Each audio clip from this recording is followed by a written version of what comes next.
Welcome back to our midweek moment together. Through this series, we've been learning how to make our work matter by sharing the gospel and living out our faith in the workplace. Let's join Pastor Stephen and some of our own church members as they discuss how to make your work matter.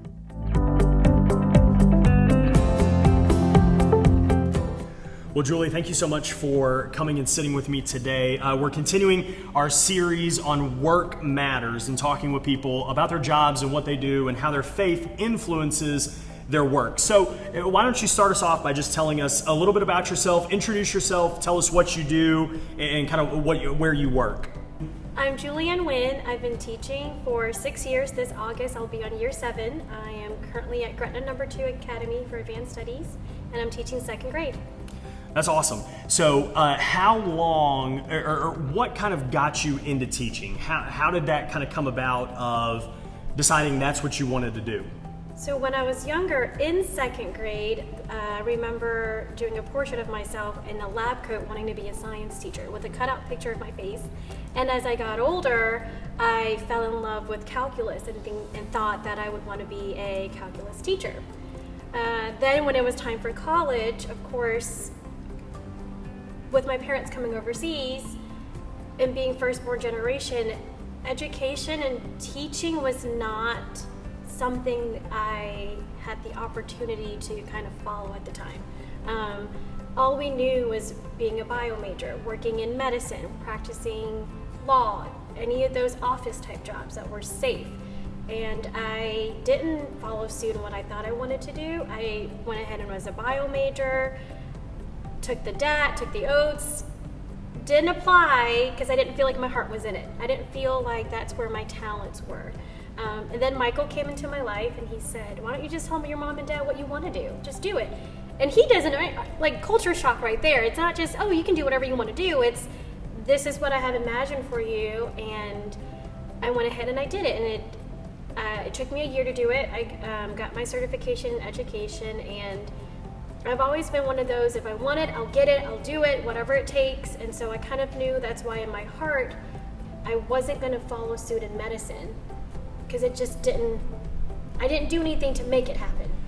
Right, and I think that's such an important thing that you're talking about there, because so many times, you know, that's where I think we find a lot of our true like joy and fulfillment in work is when we're doing something that we love and something that we're passionate about. Because we've all probably at some point in time, whether it's throughout high school or the first job you take or something like that, been in a position where it's kind of like, okay, this is not really what I want to be doing, but I'm doing it because it's just what I'm doing right now. But then we come around to those experiences where it's like, oh man, this is what I really love and what I'm really passionate about.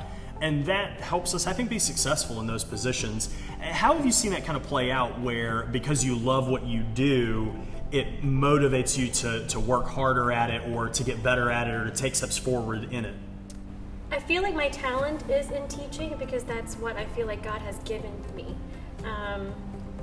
I see it in my everyday work with the kids, with my students, the feedback that I get, the results that I get with them.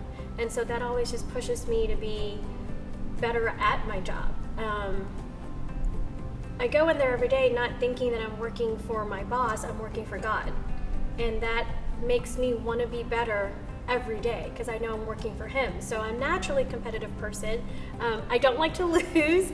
And so my personality, being naturally driven like that, I think gears me towards my job and wanting to be better all the time, being better for God and being better for these kids, for our next generation. Yeah, it's a great reminder that, you know, the way that God made us, who He's made us to be, we don't have to just ignore that when we go to work. You say, I'm a competitive person, these are the things that I enjoy and things like that. Now, how can I use those to make me better at what I do? That God has gifted us and He's created us the way that He wants us and He's made us the way that He wants us to be successful in what we're doing and to see those results and see us have success in those moments. That's such a great reminder as you say that to me today. Now, let me ask you this. You talked about this a little bit. You talked about how your faith influences your job. Talk about that a little bit more. How would you say, kind of like on a day-to-day basis, week by week, different things like that, how does your faith really influence Julie at work? So being in a public school, there are limits to how much faith I can show. So I try my best every day to be the hands and feet of Jesus, doing what I can to show the fruits of the Spirit, gentleness, kindness, patience, those things. And I hope that, and I pray every day thinking that those will come out of me. I don't know how to say that. Through my actions, through my words with the kids, I need grace all the time. And so when the students mess up or they spill pencil, erasers, sharpeners, whatever, all over the place, I remember that, instead of getting angry and getting upset, I should respond in a way that God would want me to respond. So even though I can't necessarily use his name, I can still, like I said, be the hands and feet of him with my words and my actions to my students. Yeah, it's the idea of, I'm going to set the example of what this looks like. I'm not going to be the teacher that they go home and say, oh, my teacher is so mean, my teacher did this, my teacher did that. Now, I'm sure there are probably moments where your students have gone home and said, we have 4 tests on Friday, our teacher is so mean, I can't believe she did that, or different things like that. But they know at the end of the day, hey, there's something different about Miss Wynn. There's something different about the way she treats us, the way that she teaches, the way that she interacts with us, or things like that. And it's really, again, just that idea of taking advantage of the opportunity and saying, okay, God, what can I do? And how have you seen that rub off on your students? Or maybe not even maybe students, maybe on coworkers or people that you're around. How have you seen you living out your faith influence others or rub off on the people around you? So definitely with the students, when they make mistakes, I remind them that it's okay to make mistakes. We can learn and grow from them. And I feel like when I also make mistakes, I remind them that I model it. I model my mistakes to the kids, and I show that it's okay to make mistakes, and how do I come back from that? How do I grow from that? How do I get better from that? And so I see that with the students when they're able to work in small groups, when they're able to turn and talk with each other. It's the same kind of gentleness, kindness, reinforcement, that positive, the positive words, the positive energy that's also being translated through them to each other. Yeah, as you live it out, it encourages them to do the same thing. And sometimes, that could be so much better and so much more effective than if you were able to maybe stand in the front of a classroom and say, this is what I believe and here's why I believe it, and things like that. A lot of kids in school would probably tune that out very quickly. They would say, okay, whatever, I'm not interested in this. But as you begin to model those things and show those things, and then they in turn begin to practice them as well, what a great moment of influence you have there. So Julie, one of the things I want to talk with you about a little bit is the past year has been crazy in school. It's been online, it's been in the classroom, it's been a mixture of online and in the classroom. There have been all sorts of challenges and different things going on in the classroom. How do you think over the past year your faith has helped you kind of navigate the ever-changing world of education in 2020? Oh, you said that word, ever-changing. So that is something that's every day is ever-changing. Every day is unplanned, especially with last year going on. So one of the key words that we had to work on was always be flexible.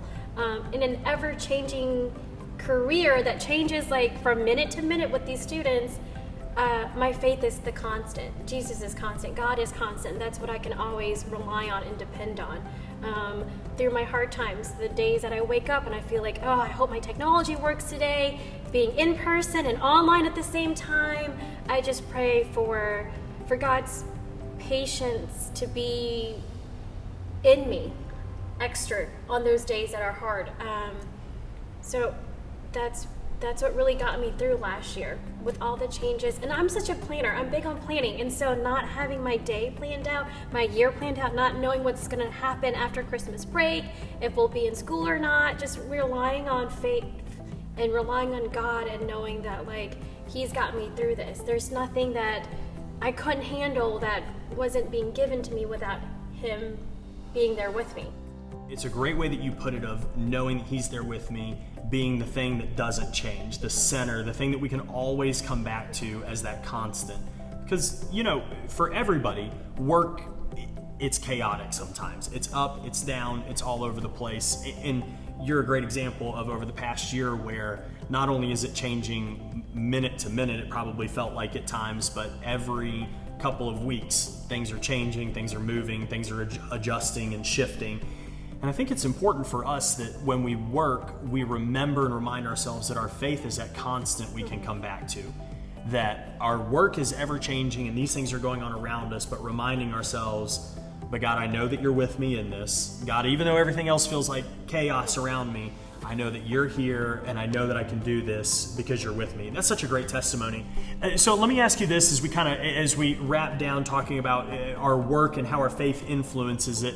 What would you give to people who are watching this video, people who see this? What is some advice or maybe some things that you would say to them about that kind of idea of living their faith out at work, the idea of the faith being what holds us together in changing times? You know, in my field of education, it's like you said, it's always changing, but that's with any career job. Things are always changing, and it's like I said earlier, the thing that you need to remember is that God isn't to be always dependent on Him and to rely on Him through the hard times, through the easy times, the mountains, the valleys, all those times. So that's my advice, is to remember that through all those things, it's God's plan. When those hard days and you're praying and you're praying and you're praying and you don't see change, it doesn't mean God's not working. And so just to remember to always be close to God, draw near to Him, especially in those times when you don't know what the answer is. And it's okay not to know what's coming up next because God's got it mapped out for us. So just to remember that and to remember to let that shine through you, even if there are words that you can't necessarily say about your faith, to put it on display, but to always remember that your actions can show your faith. It's a great step, and it's a great reminder for people of maintaining that faith and sticking to it, knowing God is with us no matter what, no matter the situation. Julie, thank you so much for coming and sitting with me. I hope that you had as much fun as I did, and I really appreciate you being here today. Yeah, thank you so much, Stephen.